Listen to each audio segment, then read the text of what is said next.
حدیث مبارک کې راځي نبی علیہ الصلوۃ والسلام فرمایي کله چې انسان وفات شي او پرشتې د روح واخلي بر اسمانونو ته ووسي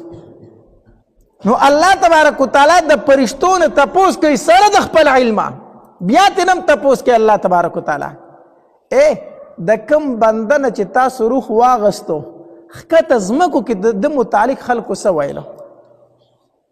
ښکته ځمکه کې خلکو د متعلق څه خبرې کولې نو پرشتې ورته وایي الله خلکو ډېر په نیک نوم باندې یادو ټولو خلکو ویل چې دا ډېر ښه سړی دی ډېر ښه سړی دی الله تبارک وتعالی فرمایي دا د الله بندگان د ګواه شي چې ما دې په ښو کې حساب کو ما دته مغفرت نصیب کو او چې کله پرشتې وایي الله خلک د ښکته په ځمکه کې ډېر تنګ و هر سړی به ویل چې ښه ده چې د ده نه خلاص شو ډېر بد سړی و ډېر ناکاره سړی و الله تبارک وتعالی فرشتو ته فرمایي ای فرشتو دا خلک د ګواه شي چې ما دې په ناکارو کې ولیکو د دې وجې نه حدیث مبارک کې راځي نبی علیه الصلاۃ والسلام داسې ناست او صحابه کرام ورسره ناست دي یوه جنازه تېره شوله نو صحابه کرامو ټولو د هغې سړي ډېر صفات بیان کړو ډېر صفات بیان کړو ویره دا ډېر ښه سړی دا کم سړی چې نن مړ دی نبی علیه الصلاۃ والسلام فرمایل وجبت د دپاره واجب شو بیا څه ټایم بعد بله جنازه تېره شوه نو خلکو د هغه متعلق ډېرې خبرې وکړې یاره دا ډېر ناکاره سړی و خلک ترې نه ډېر تنګ و ډېر په عذاب کې و خلک ترې ډېر تړپوزي و ډېر ناکاره سړی و ښه د نن مړ شو نبی علیه السلام بیا وفرمایل وجبت صحابه کرامو تپوس وکړو د الله پاکه پیغمبره څه مطلب مخکې جنازه تېره شوه خلکو صفت وکړو تاویده دپاره واجب شو وروستو بله جنازه تېره شوه خلکو د هغې بد وي تا بیا د دپاره واجب شو څه واجب شو نبی علیه الصلاۃ والسلام فرمایل وی کله چې اوله جنازه تېره شو تاسو ټولو د ده صفت وکړو ما وی د دپاره جنت واجب شو د دپاره جنت واجب شو ستاسو په دې خوله باندې الله د دپاره جنت واجب کو او کله چې دویمه جنازه تېره شوه او تاسو ټولو د هغه بد وي چې دا ډېر ناکار سړی ښه د خلک ترې نه خلاص شو وی ما وی چې وجبت الله د دپاره اور د جهنم واجب کو ستاسو په دې خوله باندې نو مرګ خو را روان دی مرې به د دنیا نه بځي خو په دنیا کې داسې ژوند وکړه چې پس د مرګه د خلک په ښه نوم باندې یاد کړي او چې کله په ښه نوم باندې یادېږي نو الله تبارک وتعالی ستا دپاره جنت واجب کو او چې کله په دنیا کې په بد نوم باندې یادېږي خلک دې په بدو یادوي الله تبارک وتعالی فرمایي ای بندګانو تاسو ګواه شئ ستاسو د وجې نه ما دې جهنم ته داخل کو دنیا کې داسې ژوند وکړه داسې ژوند زمونږ شیخ صاحب هم وفات شو که نه زمونږ شیخ صاحب هم وفات شو الله تبارک وتعالی دې ظالمان تباه و برباد کړي ظالمانو تاسو ته پته شته داسې شیوخ کله جوړیږي دا خو په صدو کې یو سړی پیدا کېږي داسې تاسو ته پته ده دا مولان څنګه تیارېږي دا زما د مدرسې طلبه ناست دي تاسو پخپله لیدلي دي دا څومره په مشکله باندې عالمان جوړیږي دا څومره په مشکله حافظان جوړیږي دا میندو د خپلو سینو نه را جدا کړي دي په جړا باندې او په فریاد باندې او په ویر باندې دا ماشومان په مدرسه کې جاړي میندې ورته د هغې طرفه جاړي د هغې د زړه ټوکړې مونږ ته راتاوي کړي دي د هغې چېرته پرزو کېږي زما دا بچی دې په کوڅو کې وګرځي او اواز دې وکړي وظیفه راوړی خدای مو وبخه دوی ته داسې سپک مه ګورئ دا کمزوري نه دي دا د ډېرو غټو خاندانونو بچي دي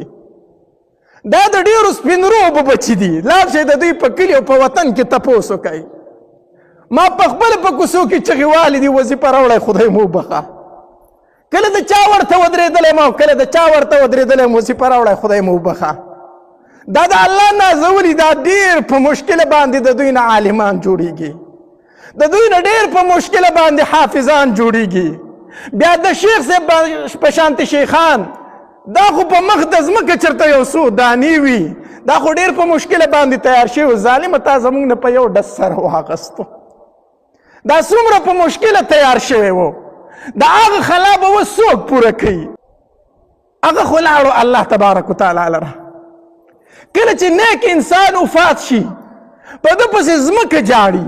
په ده پسې اسمان جاړي د ده پسې د درسونو هغه ځایونه جاړي په ده پسې د دغه طالبان جاړي شیخ صاحب الله بخلی دی په هغه پسې د هغه د احادیثو ځایونه جاړي هغه چې په کومو لارو باندې مدرسې ته ته په هغه پسې هغه لارې جاړي، په هغه پسې په زرګاو طالبان جاړي، په هغه پسې د اسمان دروازې جاړي. الله به یې څنګه نه بخي؟ نیک انسان چې وفات شي په ده پسې د ده د سجدو ځایونه جاړي، د ده د ذکرونو ځایونه جاړي، د ده د سبقونو ځایونه جاړي. اسمان په دروازو باندې چې کوم د ده نیک اعمال ختل هغه دروازې جاړي. الله هغه نیک اعمال خو بند شو، هغه نیک اعمال خو بند شو، هغه خو الله بخلی دي. ما ته تاسو یو قوم وښیئ که نه، ما ته په مخ د ځمکه باندې داسې یو قوم وښیئ تاسو که نه چې هغوی د خپل عالم سر راغستی دی په خنزیر پورې تړلی دی، هغوی د خپل عالم سر راغستی په سپي پورې تړلی دی، هغوی د خپل عالم سر راغستی په خر پورې تړلی. په مخ د ځمکه ما ته یو قوم وښیه، یو قوم سیوا د پښتون نه، سیوا د پښتون نه. پښتون د خپل عالم سر د خنزیر سره مو تړو، د سپي سره مو تړو، د خر سره مو تړو. وګوره نو په مخ د ځمکه د ټولو نه ذلیل ژوند چې تیری هغه پښتانه تیری. وګوره که نه په مخ د ځمکه د ټولو نه ذلیل ژوند چې تیری پښتانه تیری. ولې تیری؟ د خپل علماو ګستاخي کوي. ځکه حدیث مبارک کی راضی نبی علیہ الصلوۃ والسلام فرمائی من اهان العالم، چا چې د عالم سپکاوی وکړو فقد اهان العلم، د علم سپکاوی وکړو. ومن اهان العلم فقد اهان النبي،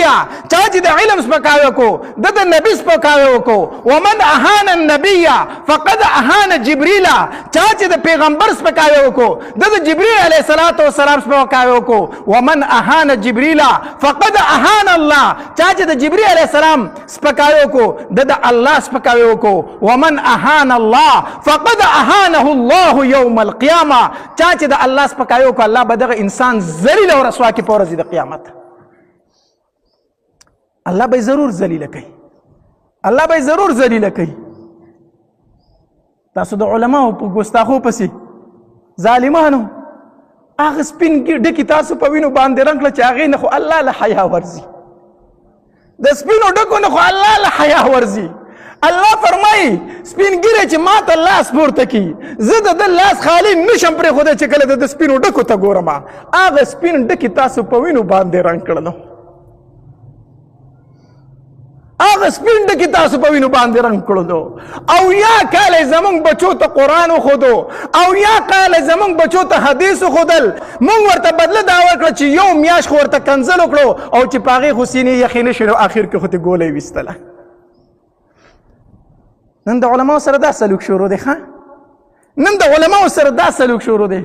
قسم په الله ډېرې پاکې سترګې وجړلې ولې شوې، ډېر د معصومو سترګو نه اوښکې وبهېدې.